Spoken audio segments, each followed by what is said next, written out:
तो नमस्कार। भागवत गीता अध्याय 1 सेना का निरीक्षण। दोस्तों, गीता के पहले अध्याय से आपको यह सीखने को मिलेगा कि ऐसी कौन सी बड़ी चीज है जो आपको लाइफ में आगे बढ़ने से रोकती है।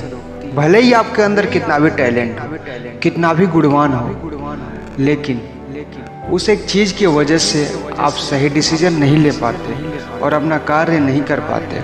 इसके साथ साथ सपने से हकीकत में इंसान कैसे बदल जाता है वह भी हम जानेंगे। कौरवों में दुर्योधन बहुत खुश हो रहा था क्योंकि उसके पास बहुत बड़ी सेना थी।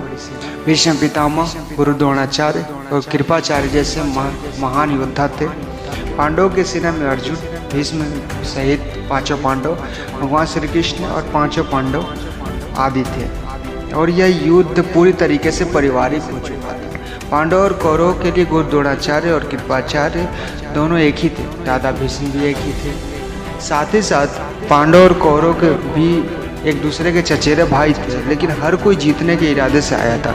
रणभूमि में जब जोर से युद्ध की संघनात हुआ तो अर्जुन ने अपने सारथी श्री कृष्ण से कहा, हे कृष्ण, मेरे रथ को दोनों सेनाओं के बीच में ले जाकर खड़ा कर दो ताकि मैं ये देख सकूं कि मुझे किन किन लोगों को मारना है।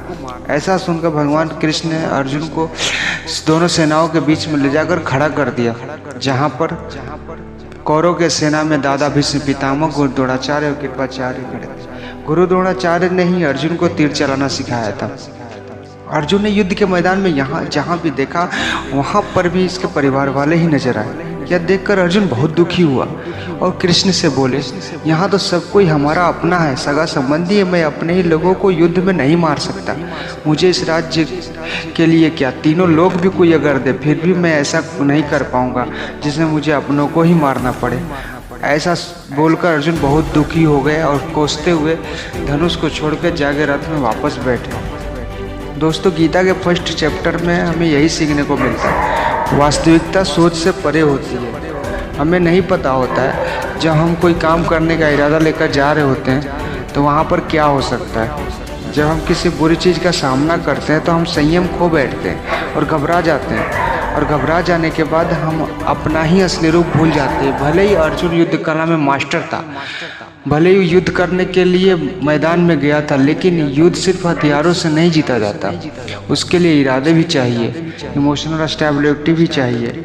मैदान में आकर अर्जुन को अपनी ड्यूटी से ज़्यादा फैमिली और गुरुओं से मोह हो गया और वह उससे फिर दुखी हो गया। वह युद्ध करने का डिसीजन नहीं ले पाया। इससे यह भी सीखने को मिलता है कि ज़िंदगी में हमें हमारा कर्म रोकने से सबसे पहले रोकने वाला हमारा मोह, यानी कि अटैचमेंट। आप सुबह जल्दी उठ सकते हैं लेकिन आपको नींद और आलस्य का मोह होता है। अर्जुन एक क्षत्रिय थे और युद्ध करना ही उनका ड्यूटी था और वो युद्ध करने में ट्रेंड भी थे, लेकिन वो अटैचमेंट में आकर, मोह में आकर अपना कर्म भूल गए। इसलिए अगर लाइफ में आपको चुनौतियों से लड़ना है तो अपने अटैचमेंट को सेक्रीफाई करना आना चाहिए। दोस्तों, आप इस तरीके से भी समझ सकते हो, मान लो आप किसी से बहुत प्रेम करते हो लेकिन वह मनुष्य आपके प्रेम की कदर नहीं कर रहा। ऐसे में आपको उसका प्रेम पाने का मोह नहीं होना चाहिए, क्योंकि अटैचमेंट किसी भी तरीके का हो, जब तक वो है आप अपने लाइफ के अर्जुन नहीं बन सकते।